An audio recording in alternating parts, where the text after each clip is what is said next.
नमस्कार, स्वागत है आप सभी का पंचतत्व में। मैं आपके साथ कोमल।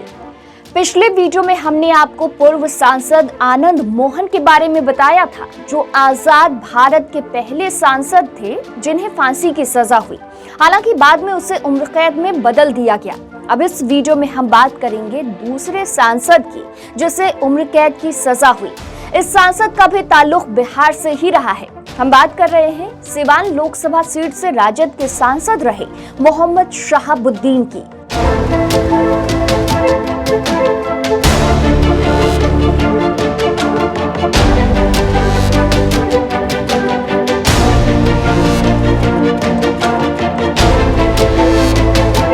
शहाबुद्दीन को 2007 में उम्र कैद की सजा सुनाई गई। उसका पॉलिटिकल करियर जितना शानदार रहा था, उसके अपराध का ग्राफ भी उतना ही कुख्यात रहा। इस बात को ऐसे आसानी से समझा जा सकता है कि शहाबुद्दीन पर दर्ज सभी मामलों की सुनवाई भी पूरी नहीं हुई और जेल में ही शहाबुद्दीन की मौत हो गई। शहाबुद्दीन पर हत्या, अपहरण, रंगदारी, घातक हथियार रखने और दंगा फैलाने जैसे कई मामले दर्ज थे। लेकिन दो भाइयों को तेजाब से जलाकर मार देने वाले मामले में दोषी शहाबुद्दीन को उम्र कैद की सजा मिली। शहाबुद्दीन के अपराध की शुरुआत तो कॉलेज के दिनों से ही हो गई थी। 1986 में जब वो 19 साल का था तो उसके ऊपर पहला आपराधिक मामला दर्ज हुआ। शहाबुद्दीन के लिए तो क्राइम की ये शुरुआत थी।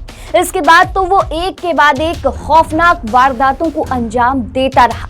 कई मामले शहाबुद्दीन पर दर्ज होने लगे, यहाँ तक कि उसे हिस्ट्री शीटर तक घोषित कर दिया गया। जब शहाबुद्दीन पर अपराधों की लिस्ट बढ़ने लगी, उसने राजनीति का दामन थाम लिया।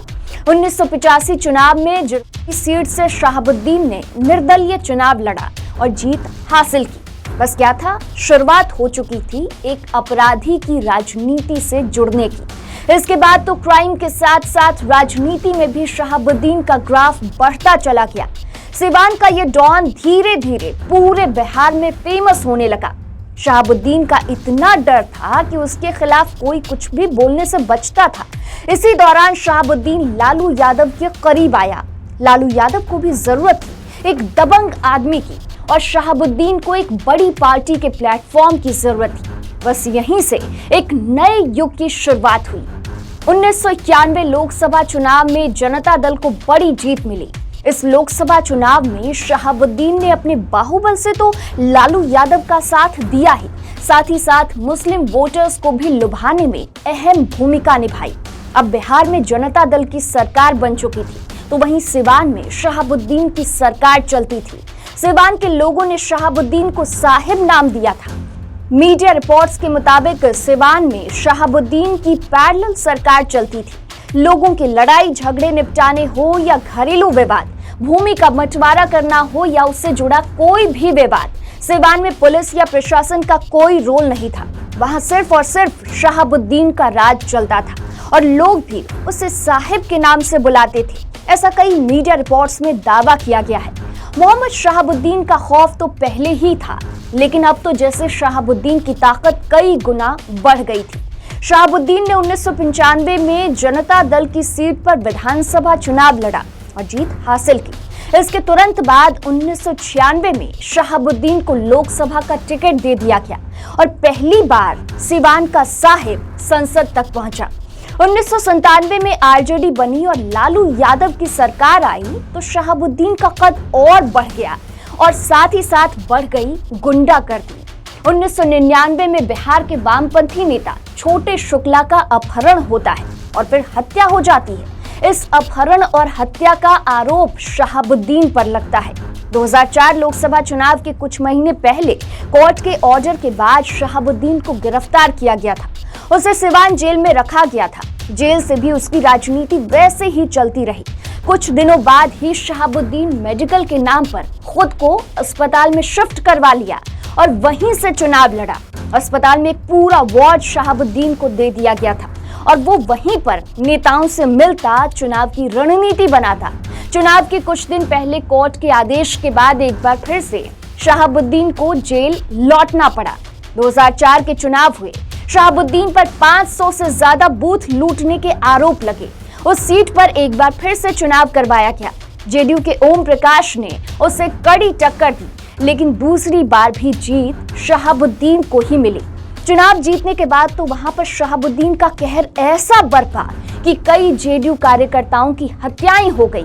चुनाव में तो शहाबुद्दीन जीत चुका था, लेकिन यहां से उसके बुरे वक्त की शुरुआत हो गई थी। 2004 में बिहार में एक ऐसी घटना हुई जिसने पूरे देश को हिला कर रख दिया। एक दुकानदार चंदा बाबू के 3 बेटों गिरीश, सतीश और राजीव का बदमाशों ने अपहरण कर लिया और बाद में 2 भाइयों गिरीश और सतीश के ऊपर तेजाब डालकर उसकी हत्या कर दी गई। राजीव बड़ी मुश्किल से अपनी जान बचाने में कामयाब हुआ। इस डबल मर्डर केस के आरोप भी शहाबुद्दीन पर लगे। ये केस सालों तक चलता रहा। 2015 में इस डबल मर्डर केस के चश्मदीद राजीव की भी गोली मारकर हत्या कर दी गई। शहाबुद्दीन पर एक के बाद एक कई मामले पर सजा सुनाई जा रही थी। इसी दौरान एक बार पुलिस शहाबुद्दीन के पुश्तैनी घर में छापेमारी करने पहुंची तो उसके घर से कई पाकिस्तानी हथियार, AK-47, सेना के नाइट विजन डिवाइस बरामद हुए। इस घटना ने पूरे देश में सनसनी मचा दी। सिवान के डॉन के आतंक की चर्चा पूरे देश में थी। 2005 में शहाबुद्दीन दिल्ली संसद सत्र में हिस्सा लेने आया हुआ था।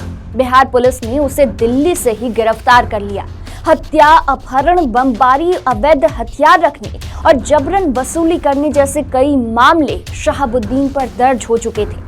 शुक्ला हत्याकांड में कोर्ट ने शहाबुद्दीन को उम्र कैद की सजा सुना दी थी। 2009 में कोर्ट ने इस बाहुबली नेता के चुनाव लड़ने पर भी रोक लगा दी।